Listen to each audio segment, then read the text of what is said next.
Mes très chers amis, comme vous avez pu vous en apercevoir, et comme dirait notre regretté Jean Ferrat, mon Dieu, que la montagne est belle, et j'en rajouterai très belle. Je suis né il y a 67 ans de cela, au sein de ce village, dont mes premiers pas ont été bercés par les guides qui claquaient sur le dos des chevaux, afin de les faire avancer, pour faire pénétrer la lourde herse dans une terre souvent rude et aride. Celle-ci, aujourd'hui très fertile grâce aux efforts de tous ceux qui à l'époque croyaient en l'essor de l'agriculture et des emplois qui pouvaient en découler. Mes premiers pas ont également été bercés par ces magnifiques paysages entre Alpilles et Luberon. À l'époque, le parc naturel régional n'existait pas. Mais chacune et chacun d'entre nous aimait à se promener au sein d'une végétation sauvage dont les senteurs de romarin, de thym, de farigoulette s'échappaient tout au long de nos balades. L'écologie n'existait pas, mais nous en étions tous, sans le savoir, les précurseurs.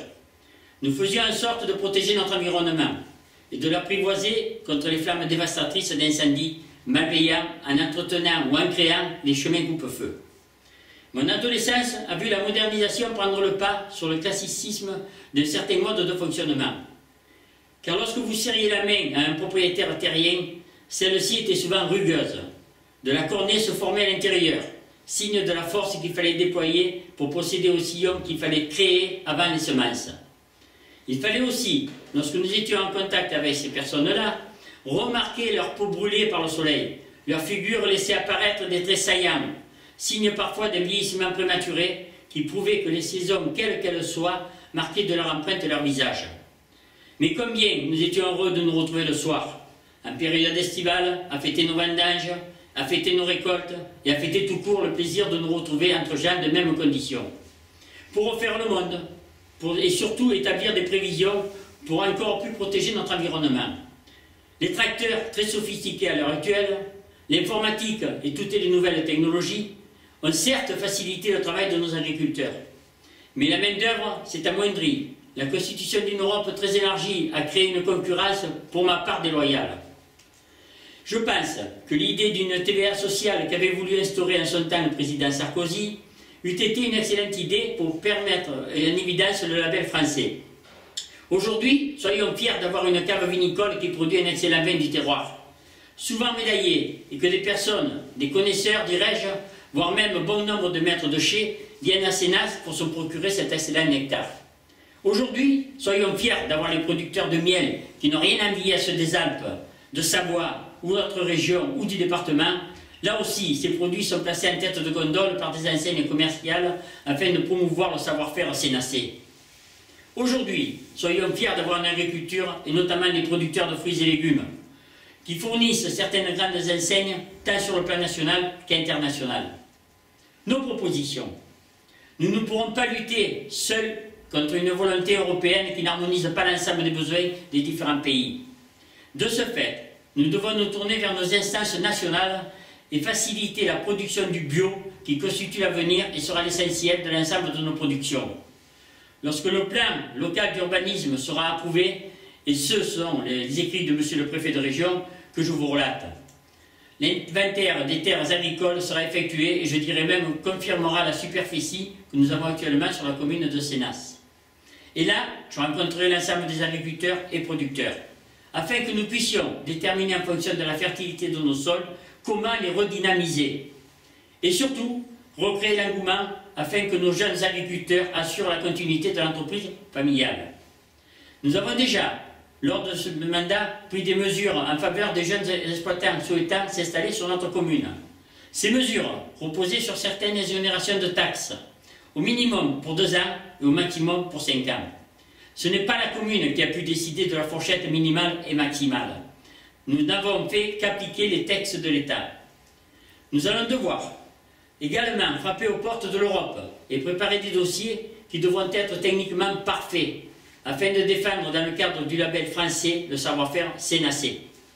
Je crois en notre agriculture, je crois en la volonté de nos jeunes de vouloir reprendre les terres familiales, je crois en ma nouvelle équipe, comme celles qui l'ont précédée, pour porter haut et fort l'ensemble des dossiers au niveau des différents ministères pour faire entendre notre voix. En cette période tourmentée, nous avons la chance, pour une commune avoisinant les 7000 habitants, de cultiver des produits qui sont labellisés, alors continuons sur cette dynamique. ne fermons pas la porte à toute demande de construction sur des terres agricoles, sauf lorsque la réglementation le permet, s'agissant de filiation. C'est pour cela qu'en matière d'environnement, je me suis opposé, nous sommes opposés, un conseil municipal, à l'extension de notre carrière pour ne pas porter atteinte d'une quelconque façon à la pureté de notre nappe phréatique, à la fragilisation de nos sols, tout comme nous nous sommes opposés et nous nous opposerons d'une façon implacable à la recherche et à la transformation du gaz de schiste. On ne peut point parler d'environnement sans parler de tourisme. Sénas, il faut le dire, ne sera jamais Saint-Rémy de Provence, ne sera jamais aussi les Baux de Provence. Mais par contre, en tant que ville porte du PNR, nous avons, ma future équipe et moi-même, l'intime conviction que nous pouvons nous inscrire avec l'aide de l'Europe et de la région, pourquoi pas de la future métropole, pourquoi pas du Conseil général, au sein d'une dynamique touristique, car nous avons un enjeu majeur à faire valoir. De par notre position stratégique, comme je vous l'ai indiqué, entre Albi et Luberon, l'avenir concerne le camping cariste. Nous pouvons créer, et cela sera prévu au sein de notre PLU, une aire de stationnement afin de faciliter leur accueil. L'idée d'une chaîne hôtelière de type première classe, sans restauration, je tiens à le préciser, n'est toujours pas abandonnée. Notre maison du terroir aura à ce moment-là toute sa place, dans la mesure où les visiteurs, les voyageurs pourront y acheter l'ensemble de notre production. Nous nous dirigeons, de concert avec le président du PNR, vers un fléchage des sentiers de découverte, qui soient pédestres ou réservés à des vététistes, afin de leur faire découvrir la faune et la flore, afin de leur faire découvrir le périmètre que couvre Natura 2000, qui enferme en son sein des spécimens d'animaux, de plantes et autres insectes qui doivent être impérativement protégés. Dans le cadre de la reproduction, et maintenir par là même l'équilibre naturel de notre espace végétal, ils pourront également découvrir l'aigle de Bonelli, qui regroupe actuellement quelques couples, et nous irons de découverte en découverte. Cela permettra d'y associer les différentes associations, nos écoles, nos artisans, car le tourisme est également générateur d'emplois. Bien entendu, défendre et développer le commerce de centre-ville. Et là, je demanderai aux associations de commerçants et artisans de me proposer des idées, afin que nous puissions, dans le cadre de la découverte de notre centre-ville, attirer nos visiteurs et les faire consommer chez nos commerçants. Donc, comme vous pouvez vous en apercevoir lors du prochain mandat, notre volonté ira dans le sens de développement touristique. Et surtout, la création de sites permettant d'attirer les touristes. Et si par chance nous avions un hôtel, cela permettrait aux visiteurs de séjourner sur notre commune et découvrir l'ensemble du PNR en ayant comme point de départ la ville de Sénas. Pour cela, j'ai d'ores et déjà chargé un élu d'étudier et de se rapprocher des instances concernées, afin que nous puissions rapidement inscrire notre commune au sein des guides touristiques qui, par leur appréciation, permettront de faire connaître davantage Sénas. Natif de mon village, que j'ai vu peu à peu se transformer en petite ville, je pense, mes très chers amis, avoir l'expérience, les connaissances et surtout avoir su recenser l'ensemble des besoins pour améliorer notre environnement, notre tourisme et par là même penser à la création d'emplois, que cela induira, que vous continuez à me faire confiance, comme vous continuez à m'encourager, l'enfant de Sénas que je suis. Pour que vous continuiez, et au travers de votre confiance, que vous m'avez témoigné depuis 1995, à ce que nous développions d'une façon modérée et concertée notre commune, tant au niveau économique, agricole, touristique et dans l'accession à la propriété, cela dans la concertation et la transparence la plus totale.